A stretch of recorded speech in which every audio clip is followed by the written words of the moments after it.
बिस्मिल्लाहिर्रहमानिर्रहीम अस्सलाम वालेकुम dear students, how are you? I hope you'd be fine. Think new syllabus आपकी mathematics की बुक 1 है और आज हम कर रहे हैं चैप्टर नंबर 4 एक्सरसाइज 4 ए के इंटरमीडिएट लेवल के कुछ क्वेश्चंस जो कि हम आपके अर्लियर बेसिक लेवल के अंदर डिस्कस कर चुके हैं। तो आज थोड़े से हमारे पास डिफिकल्ट क्वेश्चंस हैं, डिफिकल्ट इन अ सॉर्ट के थोड़े से अपग्रेडेड आपके पास क्वेश्चंस हैं, तो वीडियो एंड तक देखिएगा, स्किप मत कीजिएगा।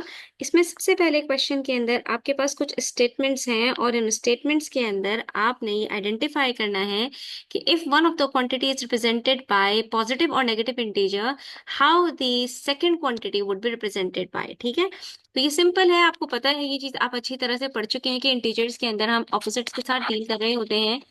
तो अगर हमारे पास एक क्वांटिटी पॉजिटिव के साथ रिप्रेजेंट होती है तो उसकी जो ऑपोजिट क्वांटिटी होती है उसको हम नेगेटिव के साथ रिप्रेजेंट करते हैं। जैसे if 6 meters represents above sea level, what does -10 metre represent? तो इसके अंदर आपके पास जो ट्रिक है वो ये है कि आप पूरी स्टेटमेंट को यहाँ पर हाईलाइट कर दें। जो फर्स्ट स्टेटमेंट है आपके पास, जैसे if 6 meters represent above sea level, तो आपके पास जो दूसरी स्टेटमेंट होगी वो भी बिल्कुल इसी तरह से होगी कि -10 मीटर रिप्रेजेंट्स, तो आप यहाँ पर क्या लिखेंगे? -10 मीटर रिप्रेजेंट्स। पूरी स्टेटमेंट आपने यहाँ पर लिख देनी है।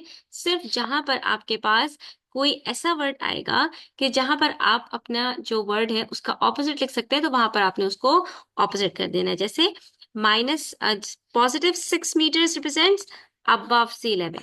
ठीक है, पॉजिटिव को अगर अबव रिप्रेजेंट कर रहा है तो माइनस को रिप्रेजेंट करेगा बिलो सी लेवल। ठीक है, इसको आपने सिंपल इसी तरह से करना है। अच्छा, नंबर बी में कह रहे हैं इफ प्लस $40 यानी positive $40 represents depositing $40 in the bank. अब ये पूरी स्टेटमेंट यहाँ पर आपने हाईलाइट की कि यहाँ पर किसकी बात हो रही है?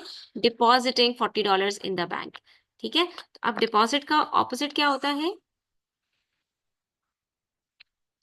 If plus 40 represents depositing plus $40 in the bank, what does -$25 represent? तो यहाँ पर हम लिखेंगे -$25, यहाँ पर आप डॉलर्स का साइन बना दीजिए कि -$25 रिप्रेजेंट,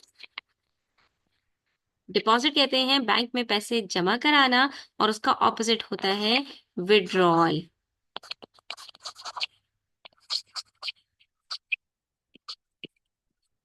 ठीक है, पैसे निकालना कितने? $25। जितने आपके पास नंबर शो हो रहे हैं वही आपके पास आएगा। तो -$25 represent withdrawing $25 from the bank.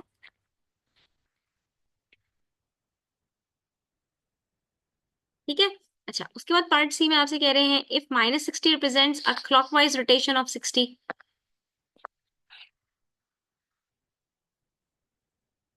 तो यहाँ पर आपने इसको हाईलाइट कर दिया। उसके बाद ये रिप्रेजेंट कर रहा है क्लॉकवाइज को, तो इसका ऑपोजिट क्या होगा? Anti clockwise. सिंपल। तो व्हाट डज +30 रिप्रेजेंट? अब यहाँ पर पॉजिटिव है तो +30 represents anti clockwise rotation.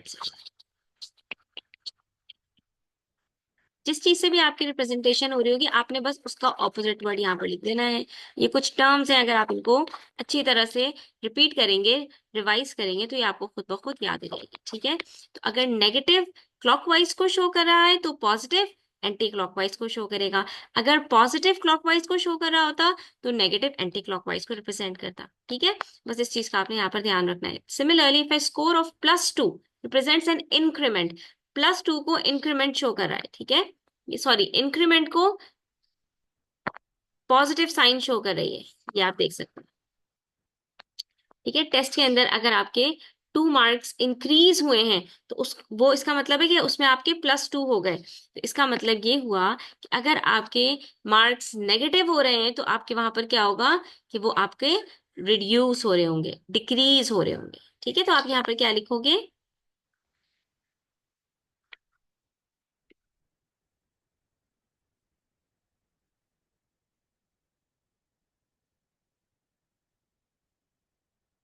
Increment की जगह पर आप जो ऑपोजिट यूज कर सकते हो वो रिडक्शन ऑफ कर सकते हो, रिडक्शन ऑफ 4 मार्क्स।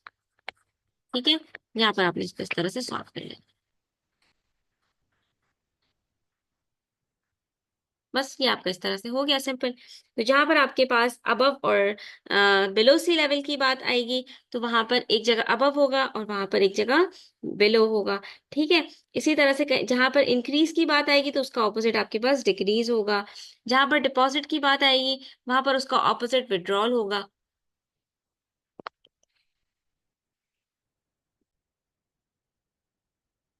उसके बाद है हमारे पास क्वेश्चन नंबर 7। इसके अंदर हमने दो नंबर्स को कंपेयर करना है और पता लगाना है कौन सा नंबर ग्रेटर होगा कौन सा स्मॉलर होगा। तो बच्चों यहाँ पर आपने दो तीन चीजें बस यहाँ पर अच्छी तरह से याद रखनी है कि अगर दो आपके पास पॉजिटिव नंबर्स हैं तो जो आप अभी तक पढ़ते हुए आए हैं जैसे 4 और 6 होगा तो 6 ग्रेटर होता है 4 से। लेकिन यही दोनों नंबर्स अगर आपके पास नेगेटिव हो जाएंगे तो पॉजिटिव में जो नंबर ग्रेटर होता है वो नेगेटिव में स्मॉलर हो जाता है। यानी 4 और 6 की बात करें तो पॉजिटिव नंबर्स में 6 ग्रेटर होता है 4 से। तो नेगेटिव नंबर्स के अंदर 6 स्मॉलर होगा -4 से। ठीक है। तो हमने यहाँ पर लिखना है कि -4 इज ग्रेटर देन -6। अच्छा, इसको आप नंबर लाइन के ऊपर भी अच्छी तरह से समझ सकते हो कि हमारे पास दो नंबर्स को जब हम कंपेयर करते हैं तो एक नंबर जो दूसरे के राइट साइड पर होता है वो ग्रेटर होता है। जैसे अब यहाँ पर मैं आपके सामने कुछ नंबर्स लिखूं, 0, -1, -2, -3, -4, 1, 2, इस तरह से नंबर लाइन को आगे बढ़ा दूं।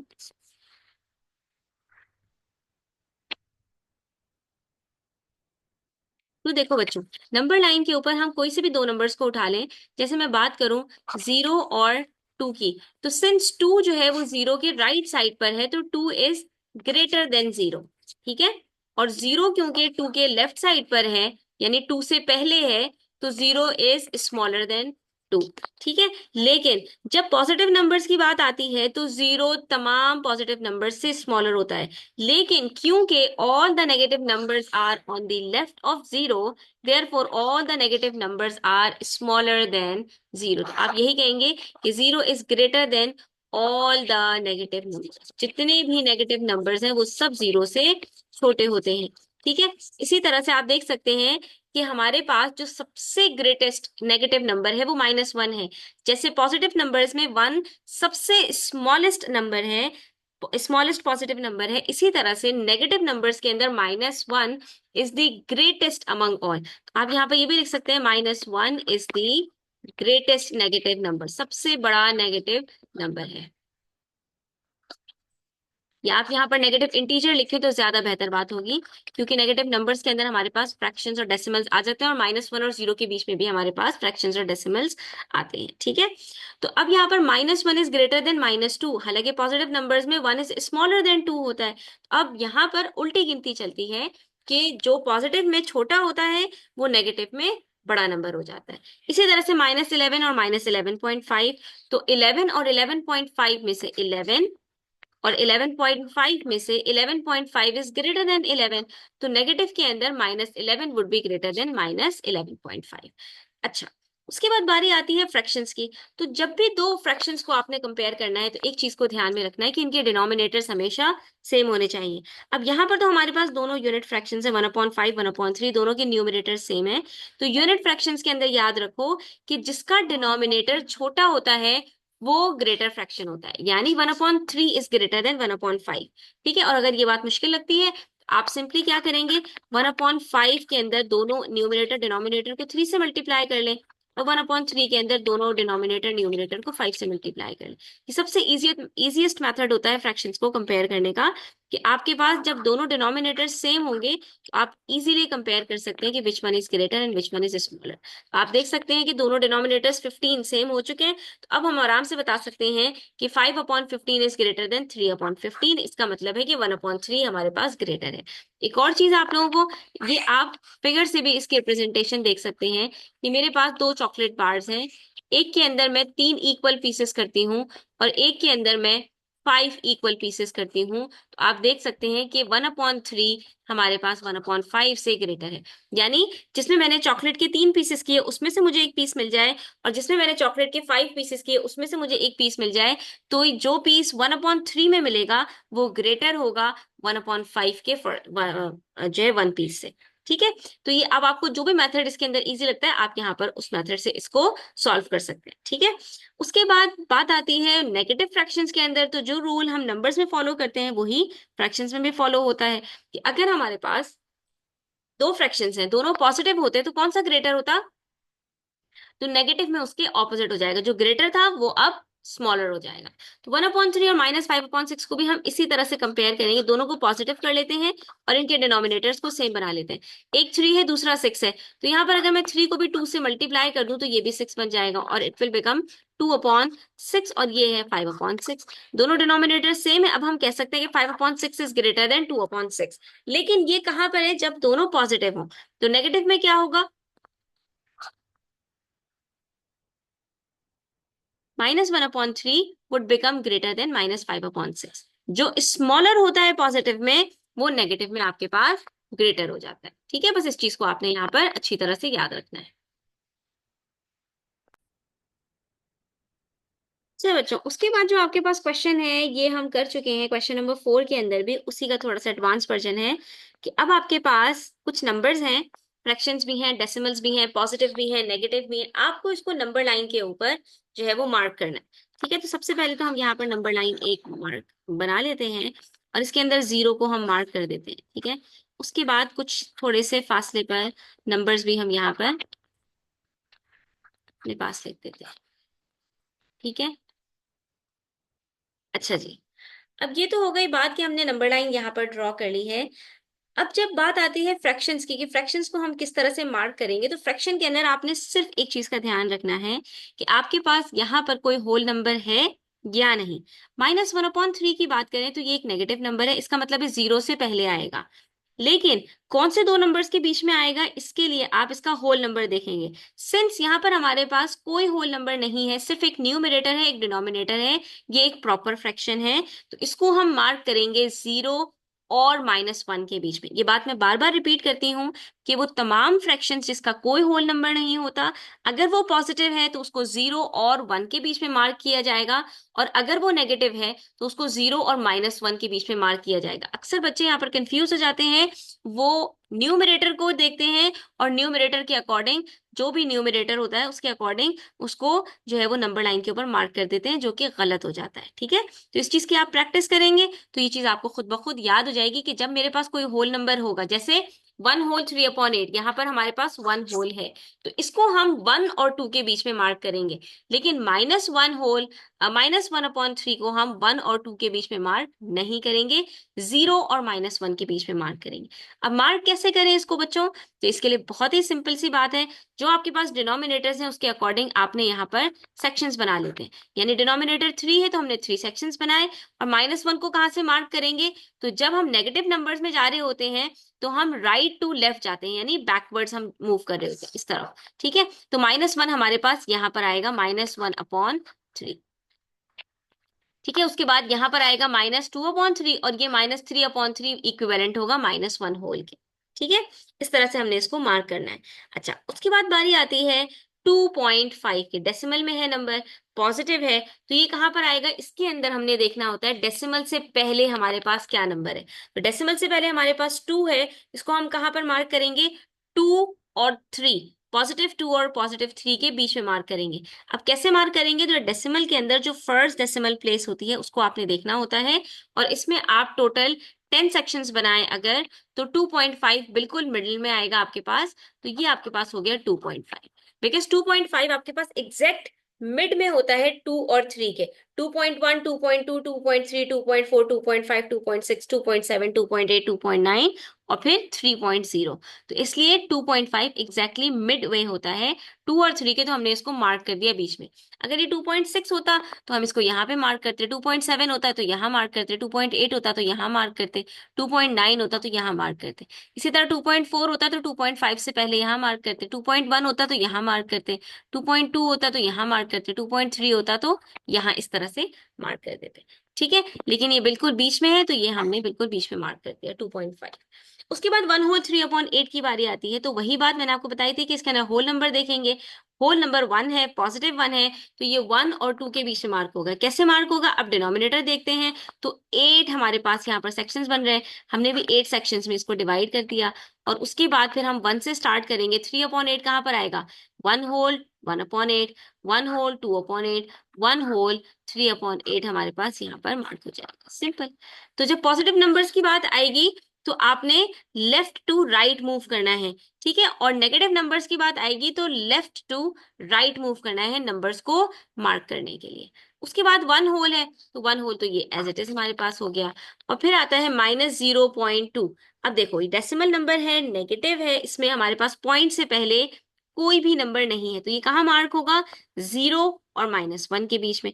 डेसिमल के बाद कौन सी प्लेस है? 0.2 है, तो कहाँ पर मार्क होगा? 10 में से सेकंड प्लेस पर। तो अगर मैं यहाँ पर मिड वे कर दूं तो ये इन दोनों के बीच में -0.1 से लेके -0.5 तक यहाँ पर आएगा, और हम बीच में इसके कुछ सेक्शंस बना दें तो ये हो गया -0.1 और ये हो गया -0.2। ठीक है, तो हम कहाँ जा रहे हैं? बैकवर्ड जा रहे हैं, नेगेटिव के अंदर हम बैकवर्ड जा रहे हैं।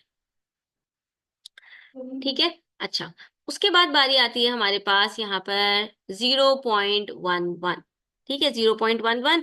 अब इसके अंदर भी डेसिमल से पहले कोई होल नंबर नहीं है, तो ये भी कहाँ मार्क होगा? 0 और 1 के बीच में मार्क होगा। पॉइंट के बाद 1 है हमारे पास यहाँ पर, तो ये कहाँ पर मार्क होगा? एग्जैक्टली 0 के बराबर मार्क होगा। देखो 10 सेक्शंस बनाए अगर हम, तो ये 10 सेक्शंस बनते हैं हमारे पास, लेकिन हमने इसको कहाँ पे मार्क करना है? हमने इसको 0.1 पर मार्क करना है, तो ये रहा हमारे पास 0.1। ठीक है, तो अब अगर आपके पास 2 डेसिमल प्लेसेस हो, 3 डेसिमल प्लेसेस हो, 4 डेसिमल प्लेसेस हो, आपने परेशान नहीं होना, आपने सिर्फ फर्स्ट डेसिमल प्लेस को देख के इसको मार्क करना है। फ्रैक्शन में आपने इसको डिनोमिनेटर्स के अकॉर्डिंग सेक्शंस बनाने और न्यूमरेटर को देखकर मार्क करना है। डेसिमल्स के अंदर आपने 10 सेक्शंस बनाने हैं, चाहे कुछ भी आपके पास कितनी भी डेसिमल प्लेसेस हों, और फर्स्ट डेसिमल प्लेस के अकॉर्डिंग आपने इसको मार्क करना है। तो यहाँ पर आपके पास 0.11 आ जाएगा, फिर ये 0.2, 0.3, 0.4, 0.5 एंड सो ऑन, इस तरह से होगा, उसकी हमें जरूरत नहीं है। ठीक है,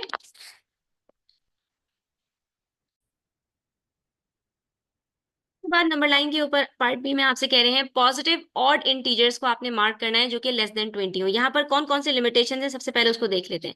सारे नंबर्स पॉजिटिव होने चाहिए, यानी नेगेटिव नंबर्स इसमें नहीं आएंगे। पॉजिटिव नंबर्स इंटीजर्स कहाँ से स्टार्ट होते हैं? 1 से स्टार्ट होते हैं, इसलिए हमारी नंबर लाइन के ऊपर 0 नहीं आएगा। ठीक है, उसके बाद हमारे पास जो दूसरी कंडीशन है वो है ऑड इंटीजर्स। तो ऑड इंटीजर्स के अंदर हमारे पास 1, 3, 5, 7, 9 ये सब नहीं आएंगे, सिर्फ सॉरी 2, 4, 6, 8 ये सब नहीं आएंगे, सिर्फ ऑड इंटीजर्स आएंगे। तो ऑड इंटीजर्स कहाँ से स्टार्ट होते हैं? 1 से। हमने इसको 1 से मार्क करना है। लेस देन 20, इसका मतलब है कि 20 यहाँ पर नहीं आएगा, 20 से स्मॉलर नंबर्स हमारे पास यहाँ पर मार्क होंगे। तो 1 से स्टार्ट करते हैं, 1 के बाद 2 नहीं आएगा, इवन है, 3, फिर 5, फिर 7, फिर 9, 11, 13, 15, 17, 19, और 19 के बाद 20 या 21 नहीं आएगा। 20 इसलिए नहीं आएगा क्योंकि यहाँ पर लिमिटेशन लेस देन 20 की है। लेस देन 20 के अंदर जो नंबर होता है वो इंक्लूसिव नहीं होता, इंक्लूड नहीं होता। अगर यहाँ पर होता है लेस देन और इक्वल्स टू 20 तो 20 आ सकता था, मगर 20 फिर भी नहीं आता, because 20 is not an odd integer. ठीक है, इसके बाद 19 हमारे पास लास्ट इंटीजर होगा, क्योंकि 20 से पहले लास्ट ऑड इंटीजर हमारे पास 19 है। ठीक है, अच्छा,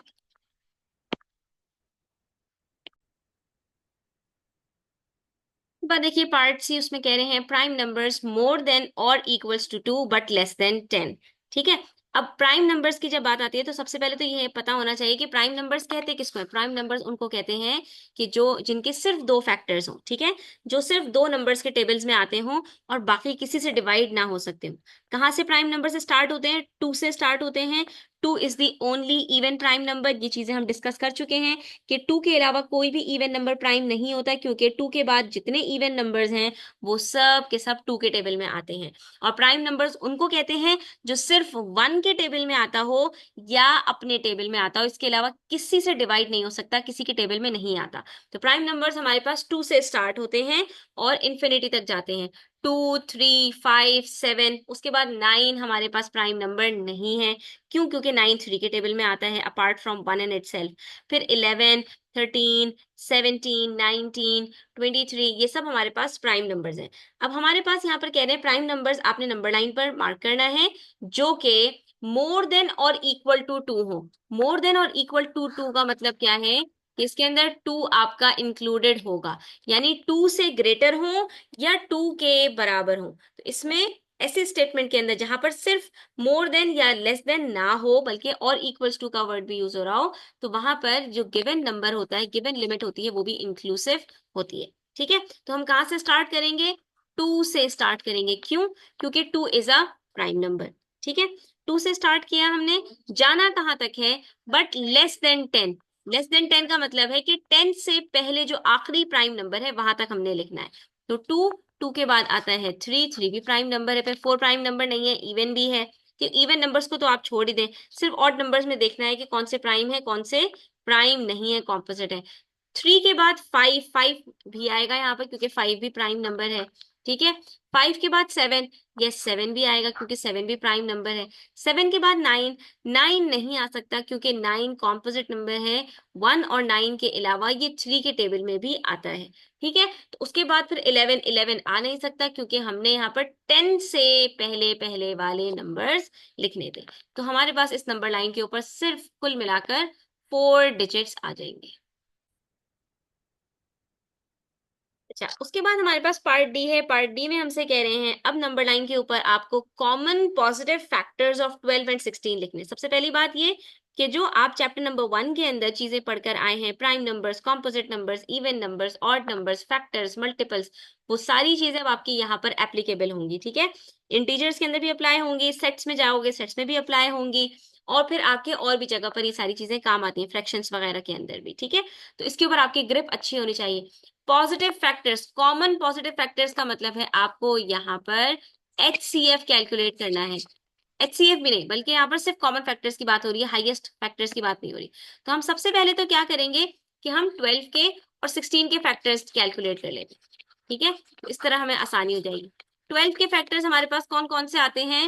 1, 2, 3, 4, 5। 12 का फैक्टर नहीं है, 5 के टेबल में 12 नहीं आता। 6, और 6 के बाद फिर हमारे पास 7, 8, 9, 10, 11 के टेबल में 12 नहीं आ सकता। लास्ट फैक्टर होता है 12। ठीक है, उसके बाद अगर हम बात करें 16 के फैक्टर्स की, तो याद रखो फैक्टर हमेशा 1 से स्टार्ट होता है। ठीक है, तो 1, 2, 3 के टेबल में 16 नहीं आता। 4, 4 4 जार 16। 4 के बाद 5 और 6 और 7 के टेबल में 16 नहीं आता। 8 के टेबल में आता है। 8 2 जार 16, और फिर आखिर में 16 इटसेल्फ, कि 16 के टेबल में 16 आता है। तो याद रखो the greatest factor of every number is itself, the smallest factor of every number is 1। Her number का जो सबसे स्मॉलेस्ट फैक्टर होगा वो 1 होगा, और जो हाईएस्ट फैक्टर होगा, ग्रेटेस्ट फैक्टर, वो खुद अपना आप होगा। ठीक है, अच्छा, अब इसके अंदर कॉमन फैक्टर्स कौन कौन से हैं? देखो हैं तो सारे पॉजिटिव फैक्टर्स। अगर इन्होंने कहा होता कि कॉमन पॉजिटिव एंड नेगेटिव, तो हम सबके साथ प्लस माइनस का साइन लगा देते, फिर हम यहाँ पर इस तरह से लिखते। ठीक है, लेकिन यहाँ पर इन्होंने सिर्फ पॉजिटिव फैक्टर्स की बात कही है, तो नेगेटिव का साइन अब यहाँ पर नहीं आ सकता, क्योंकि किसी भी नंबर के पॉजिटिव और नेगेटिव दोनों फैक्टर्स हो सकते हैं। अच्छा, अब कॉमन भी हो, यानी इन दोनों के अंदर आने चाहिए, तो वो हमारे पास 2 है, 1 है, 4 है, और बस कोई और नहीं है। यानी 1, 2 और 4 इन दोनों के कॉमन पॉजिटिव फैक्टर्स हैं। सही है, तो हम यहाँ पर नंबर लाइन के ऊपर कौन से नंबर्स बनाएंगे? यहाँ पर सिर्फ 1, 2, 4, दैट्स इट। ठीक है, तो अब आपकी जो प्रीवियस नॉलेज है वो यहाँ पर चेक हो रही है। जितनी ज्यादा प्रैक्टिस होगी, जितनी ज्यादा ग्रिप अच्छी होगी, उतना ज्यादा आप इन क्वेश्चंस को बड़े आराम से सॉल्व कर सकते हैं। आज के लिए इतना ही, इंशाल्लाह नेक्स्ट वीडियो में मजीद क्वेश्चन सॉल्व करेंगे। तब तक अपना ख्याल रखिएगा। चैनल पर नए हैं तो प्लीज सब्सक्राइब कर लीजिएगा। टेक केयर, अल्लाह हाफिज।